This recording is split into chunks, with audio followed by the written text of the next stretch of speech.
All right, hey, Chet, the Daryl Morey era started with a bang for the Sixers this week. Dei Lynam is going to tell us about it and how the Sixers, geez, I don't know. They made a lot of moves. Let's see what's going on. Dei, welcome back again. Always a pleasure to be with you guys. Hello, D. Boy, another off season, albeit a shorter than usual one this time, with a whole bunch of changes to the Sixers roster, as well as Daryl Morey, as we mentioned, and a new head coach. Let's first, though, talk about the trades that sent Josh Richardson and Al Horford and his bloated contract out of town and brought the Sixers Danny Green and Seth Curry. Just getting rid of the Horford contract to me was huge, but what about the additions of Green and Curry? Does this help the team? Does it make them better? Well, I said to people, I think you should look at the moves that were made on draft night in two categories. One was what it did for the organization financially, and then who are they compared to who they were from a basketball standpoint a year ago to what they're going to roll out there, come a month from now, barring any more moves. So, the Al Horford contract is huge. It's not so much just for this year, but what it allows for them in the next 2 years, if in fact you want to be a player in free agency. You now have created some cap space for yourself that did not exist before. So that's a big one. And I think what's important to know, and Daryl Morey said it, whether it was that night or the next day, that if you didn't make the Al Horford move, you could not have made the Seth Curry trade. Yep. So one led to the other. And I think the other important thing, he tried to say in his initial press conference, and maybe he was trying to keep cards close to the vest, that, the shooting, that's his MO, right? At least in his time in Houston. Mm-hmm. And they shoot at an incredible volume. Now, he said to me on that day, we did that because that's the roster I had. But it's also the roster he had created down there. And so to go out and absolutely look for better fits around Joel Embiid and Ben Simmons in having shooting, which this organization has had in the past, whether you want to go back to Bellinelli when they acquired him right after the trade deadline, and Ersan Ilyasova, obviously J.J. Redick, and those were their more successful times on the court with Joel Embiid and Ben Simmons when healthy. So for him to go out and get Danny Green, obviously didn't have as great a year last year, had a much better year his year before in Toronto from a shooting perspective, but an attractive expiring contract after this year. And then obviously Seth Curry, the second highest, three-point shooting career-wise. The one thing I say to people, and I don't know how they're going to use him, but he's a guy who averaged 25 minutes last year. And his last 2 years have been outstanding from a percentage standpoint, 45% from three. Mm-hmm. I would prefer they keep him in that role. Maybe you roll him out and you try to play him, 35 minutes. But I think that if you do that, you will expose some of his other areas of his game that make him Seth and not Steph. Right. Hey, Dei, I didn't know this until last night when I was putting some things together for this show. I didn't know that Seth was Doc Rivers' son-in-law. Yeah. That's an interesting twist. Yeah. How's that work out? Well, what's interesting? People forget about this, but and now all of a sudden I'm drawing a blank. He's a Duke kid who's been on the Warriors the last couple of years, and he came through the G League. But he is Steph Curry's brother-in-law because he's married to the sister of Steph's wife. So and he was in the G League for a while, fought hard, and now has had a job. But sometimes familiarity is what I think a lot of it. Look, you can't ignore Seth's shooting numbers. And so for a team that really needed to find that shooting again, I think I'll judge him on that part of it. But obviously the familiarity certainly helps. If you're going to make a gamble like trying to switch this all up, I'd rather know what I'm getting for sure than making a gamble on somebody I maybe don't know as well. Hey, another new addition, the guy who's going to back up Joel Embiid this year. He's a great defensive player. Dwight Howard, how much does he have left in the tank? Well, he averaged a hair under 19 minutes a game last year. He's a guy that always has kept himself in shape, though he has battled injuries.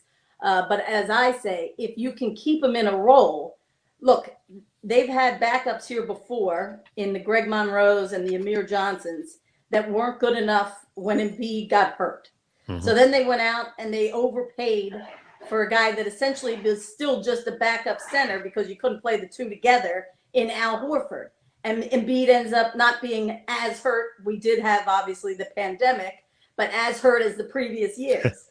So I would hope that you don't have to use Dwight for any long stretches of time in this 72 game season. When I say long stretches, where he has to be your starter, because I think then you might get yourself in a little bit of trouble. But I'll take him any day as the backup to Embiid for sure. Well, Dee, on draft night, 5 picks for the Sixers, 3 of them guards, 2 of them considered shooting guards. How did you like the picks, and did they address needs that that these guys are going to be able to contribute?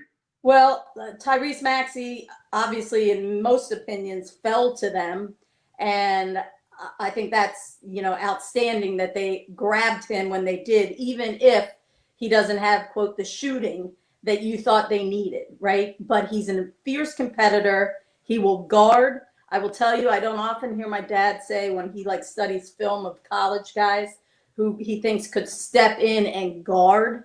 This guy can do that. And I think when you lose a Josh Richardson, who, let's give him credit along with Ben Simmons, they were really a formidable duo in guarding the perimeter last year. So I think Maxey will have a role, and him along with Thibault as young guys who have an interest in guarding and have a skill set there, I think brings, we talk a lot about the shooting and the inside play of Embiid, but the defense is a big part of this too.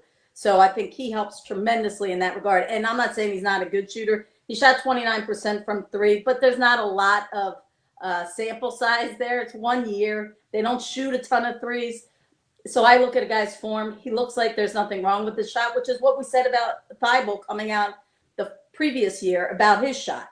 And I think there were times where he looked really good shooting the ball. You didn't want him shooting it a ton, but you can develop and grow those guys as shooters. So I love that one. Obviously, they gave up the 36th pick in one of those trades. You get the shooter from Arkansas. Again, has an NBA skill set. I don't know this for a fact, but he might be the two-way guy out of this group. They let go of Mariel Shayok, so that looked to me as a move that we probably could anticipate somewhere in the near future, because you just don't have a lot of wiggle room on this roster. You're talking about Isaiah Joe, right? Yes. Yeah. So. Hey, Ben Simmons and Joel Embiid are still here, of course. They're the 2 big stars. You think we're going to see them taking any significant steps forward in the new season with a new coach and new teammates? Well, they had better. Yeah. I think that's the whole point. I think Doc and Daryl Morey and, just the entire revamped front office, along with Elton Brand, that I think the expectation is that they are going to have to do more. I was just looking up, Embiid did not average 30 minutes a game last year.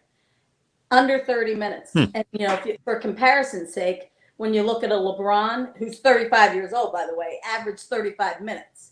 Anthony Davis, a hair under 35 minutes. Yeah. So I think that's one of the things. If you're going to be a cornerstone, you have to be able to be out there. And the other thing, I think we'll see how they let them play. I think you won't see Ben being forced to take a ton of jumpers. I really get the feeling that the reason they surrounded them with shooting is to try to go to the strengths of who these 2 guys are. And for Ben, you got to attack the rim, and I expect his game to grow in that regard and be more willing to go to the foul line as opposed to shooting 15-footers. And with Embiid, I think you're going to have more presence in the post throughout the game. Not just to start a game when he's in shape and then ends up running 3-to-3 line. I think you're going to see more consistent inside presence that will be demanded of him. Now, whether he delivers, we'll see. Yeah, and I was going to ask you about Ben and what you see his role being, because to me, he's not going to have the ball in his hands near as much with all these perimeter guys and probably not point guard. So where's he going to fit in? And as you said, it's going to change. His skill set is going to be used differently. Well, I would disagree that he's not going to have the ball in his hands, because I think you find the shooters to take advantage of his court vision. And I hear Doc say it a lot. yes, they want to go inside, but they also want to play with pace. I mean, he wants to push the ball. Now, for some of us, it's like, well, you have Joel who doesn't always run the floor. So if I'm waiting for him, where's the pace going to be? But I think those are the things he says. And Ben's the head of that, the head of the snake, whatever they call that, of pace. So I do think he will have the ball in his hands. Will they use him as a roller, similar to what Brett was doing in the back half of last year? I would anticipate, only because it's pretty effective for him. But I think it will be his job to draw attention and kick to these shooters. And if the attention doesn't come, he's going to have to attack the rim like he is capable of doing. So I do think that's what his role is. I think he will end up being, you can give it a name. Every group gives it a different name, point forward, but that he will have the ball in his hands, I believe will be true.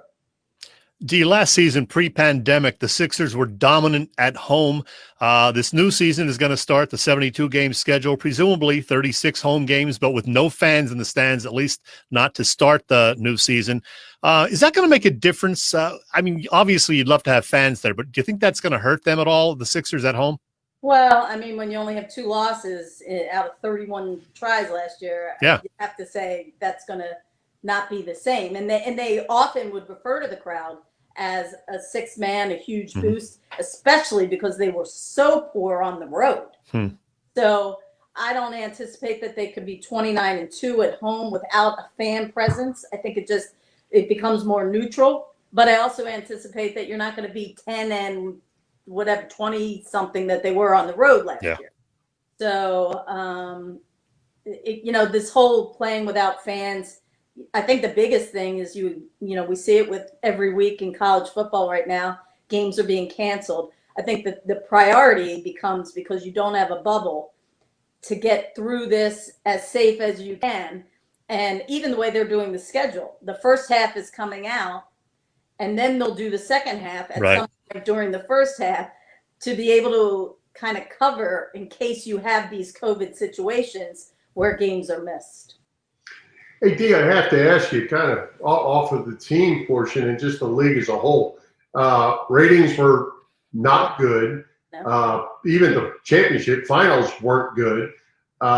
We don't really know what this season holds as far as fans. And it seemed like this week they were printing money in the NBA and throwing it at everybody. How are they able to do that? Well, because they kept the salary cap the same as the previous year. That was agreed upon. Now, to do that, they did put money in escrow, and your anticipation is as you go into the following season, you will be able to start to make up for that, and you'll start to return to what the quote norm is. When you talk about the ratings and even the ones of the championship, I think a couple of things were going on there. One, that you were competing against the other 3 big sports. Everybody was playing at the same time. And let's face it, like when you're going up, one of those nights was against NFL football. And I don't care. It's a competition is there right at that point. So that was one. And I think the fact that this country at the time was going through a big period in terms of watching what would happen with the election. And I think that took a lot of people's attention. You say you wanted to be diverted, but a lot of people wanted to also be informed. And so I think if you can return to the regular time and season of your sport, along with giving a good product, and hopefully have the hope that fans will, by the back end of this season, hopefully, you might have to go the whole year without it, but hope that you will soon be able to be a normal fan again. Hey, D, our previous guest on our show this evening, a guy Ken Dunnick, he said to say hello to you. You do some writing for him. What are you doing for Jersey Man? He came to me, God, that's a number of years now, right after I left Comcast Sportsnet. And so I've been writing for his magazine ever since. I love it. I love to write, and I wrote a number of years when I was for the website at Comcast Sportsnet, now NBC Sports Philadelphia. So it's great. It's a great magazine. For me personally, I try to do a sports article. It's not always basketball because I like people to know I, can branch out, and I actually have other interests. So I write for him. Yes, it's been really fun. Cool. Yeah. All right, Dee. Every time we are on, we have you on. you are doing 1,000 things. So what are you doing now with the pandemic? Are you still able to do all the stuff you normally do? So I'm still over at 97.5 The Fanatic on the weekend, Saturday and Sunday. And obviously during football, the programming changes some. Sorry, my chair is swiveling. So I still do that. I'm teaching Chestnut Hill College, and I also teach an online course, which I have at 9 o'clock tonight, that I really enjoy, which is it's for a company called Sports Management Worldwide. And so I actually, I have a kid in my class right now who will dial in from India. I have a kid from England. So we have a really diverse group. Wow. Actually, I can't believe this, but Monmouth College, I'm going to call the women's games for them, and they have a unique setup that they're going to play Friday, Saturdays on 6 weekends, and no fans, and we're kind of just spaced out in the gym as a broadcast team. And so that starts I think my first game is in 10 days. So Nice. yeah, Sure. because the Ivy League isn't doing them, and I did Right. that at Princeton, and the G League I do think the G League will happen, but it has been pushed back, obviously, until they get the NBA up and running. And I imagine we'll see the G League maybe in February. So All right. One thing's for sure, no grass grows under Dei Lynam's feet. and I try to play as much golf as possible. Nice. Well, Dee, thanks again for coming by. We always appreciate it. Always great insight. And have a great Thanksgiving. Thanks so much. You too. Have a safe and healthy one. All Thank you, right. Dee. Thank you.